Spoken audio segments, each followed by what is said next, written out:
आज का एक प्रश्न है, अगर कोई हमारे सेल्फ रिस्पेक्ट पर हर्ट करे, इमेज मेरा जो खराब कर रहे हैं, तो हमें रिएक्ट कैसे करना है चाहिए?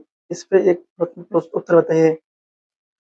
अगर हमें मालूम है कि सामने वाला हमको हर्ट करने के लिए रेडी है, तो हमें उस उसने हमारे सेल्फ रिस्पेक्ट पर ही तो चोट पहुँचाई है। हमारा पेपर ही यही है। जहाँ बात आती है निंदा स्तुति की, तो इस स्थिति में हम अपनी रिस्पेक्ट अपने आप में बढ़ा लेते हैं और निंदा होने पर हम अपनी रिस्पेक्ट खुद में गिरी हुई महसूस करते हैं। ऐसे में हम अपने आप को गिरा लेते हैं। निंदा स्तुति में एक सम्मान बनने की महत्व ही यही है कि अगर कोई हमारी बुराई कर रहा हो, तो हमें उसे उतने ऊपर नहीं लेना है और अगर कोई हमारी अच्छाई के पुल बाँध रहा है, तब भी हमें उसे अपने ऊपर नहीं लेना है।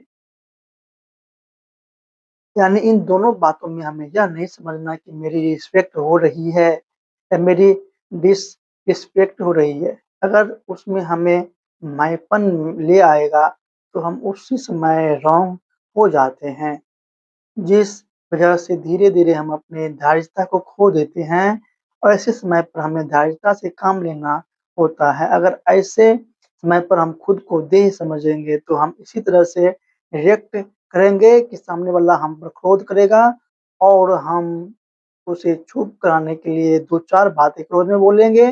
अगर हम यह सोचेंगे कि दूसरे ने हमें ऐसा कह दिया, उसकी हिम्मत कैसे हुई? हमारी स्थिति नीचे गिर जाती है। इसी को तो बॉडी कॉन्शियस होने कहते हैं। यहाँ पर हमें सेल्फ रिस्पेक्ट नहीं देना है या हमें ये चेक करना है कि मैं बॉडी कॉन्शियस में हूँ और कहाँ मैं सोल कॉन्शियस में हूँ। जब हम सोल कॉन्शियस में हो जाते हैं, तो हमारे अंदर जो है धैर्यता अपने आप आ जाते हैं और जब हम बॉडी कॉन्शियस हो जाते हैं, तो हम अपनी धारिता को खो देते हैं और क्रोध का आधार ले लेते हैं। हमें क्रोध को अपना आधार नहीं बनाना है, यही तो हमें शिक्षा मिलती है। मुझे वैसे रिएक्ट करना है जैसे बाबा करते हैं, मुझे तो बाबा का शो करना है। ओम शांति।